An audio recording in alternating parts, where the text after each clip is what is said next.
Shame, shame, shame, shame, shame, shame, Amit Shah, shame, shame.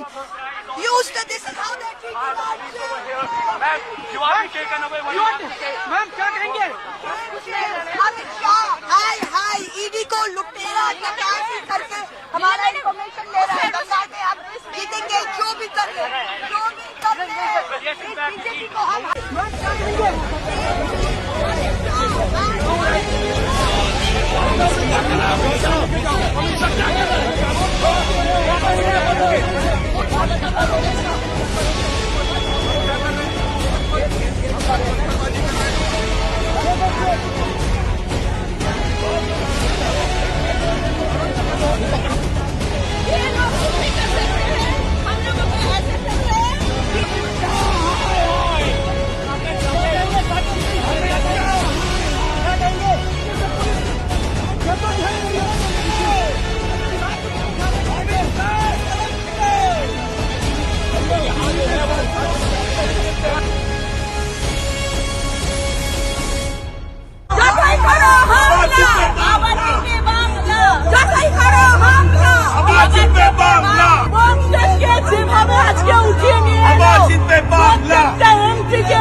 শান্তিপূর্ণ ভাবে ধর্ণা দিচ্ছিলাম, আমাদের যে বক্তব্য সেটা আমরা বলছিলাম, কিন্তু ওরা এত অসভ্যের মতো মহিলা পুলিশ এনে এত শক্তি দেখাচ্ছে, প্রত্যেকের ব্যথা লেগেছে, প্রত্যেকে আজকে চলছে অসভ্যতার জন্য।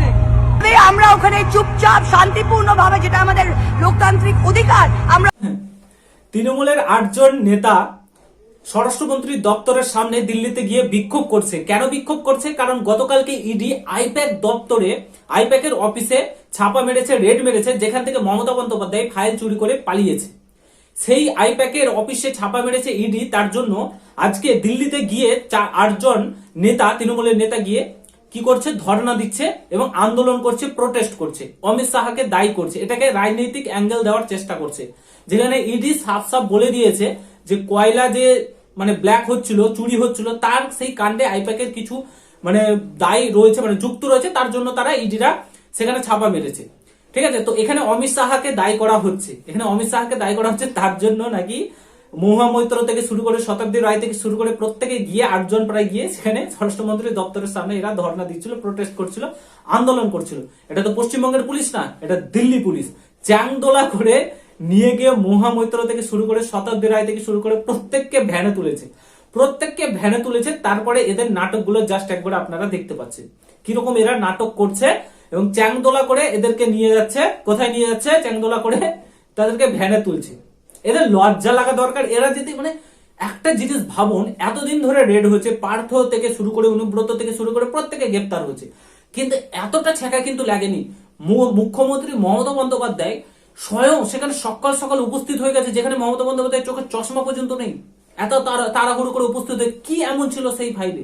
কেন এত তৃণমূলের ছ্যাঁকা লেগেছে? ইডি কেন আইপ্যাক দপ্তরে ছাপা মেরেছে? তার জন্য এত প্রোটেস্ট, এত আন্দোলন করবে বলছে মমতা বন্দ্যোপাধ্যায়। স্বরাষ্ট্র দপ্তরের সামনে চলে গেল 8 জন নেতা তৃণমূলের। কেন? কি রয়েছে আইপ্যাক দপ্তরে? কি ছিল? এটাই এখন সবচাইতে বড় প্রশ্ন। তাহলে কি তৃণমূল বুঝে গেছে আগামী দিনে 2026-এ তৃণমূলের বিসর্জন হতে চলেছে?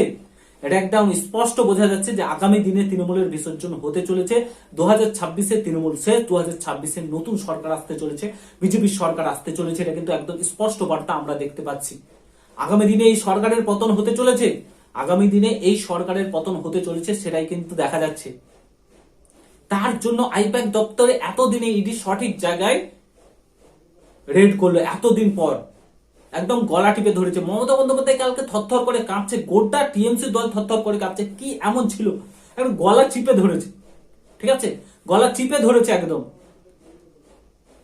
একজন মুখ্যমন্ত্রী জাস্ট গোটা ভারতবর্ষ দেখলো যে আইপ্যাক দপ্তরে হানা দেওয়ার জন্য একজন মুখ্যমন্ত্রী, পলিটিক্যালি যিনি একজন দলের নেত্রী, তিনি নন পলিটিক্যাল যেটা একটা মানে সংস্থা আইপ্যাক, সেখানে কেন গেলেন? তার পার্টি অফিসারই বা এগুলো কি করছিল ওখানে? সবচাইতে বড় প্রশ্ন এখানেই দাঁড়াচ্ছে। তো এই মুহূর্তে দাঁড়িয়ে বিরাট একটা প্রশ্নের সম্মুখীন হতে চলেছে। আগামী দিনে যেটা বোঝা যাচ্ছে, বিজেপি সরকার গড়ছে, 2026-এ তৃণমূলের পতন নিশ্চিত এবং তৃণমূল হারতে চলেছে আগামী দিনে। এই দুর্নীতি মানুষ দেখতে পাচ্ছে, পশ্চিমবাংলার মানুষ দেখতে পাচ্ছে।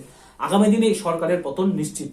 এই নিয়ে আপনাদের কি মতামত ভিডিওর কমেন্ট বক্সে অতি অবশ্যই জানাবেন। ভিডিওটা প্রচুর পরিমাণে শেয়ার করবেন, চ্যানেলে নতুন হলে অবশ্যই সাবস্ক্রাইব করে যাবেন। দেখা হচ্ছে অন্য কোনো ভিডিওতে। ভালো থাকবেন, সুস্থ থাকবেন, গুড বাই, জয় হিন্দ, বন্দে মাতরম।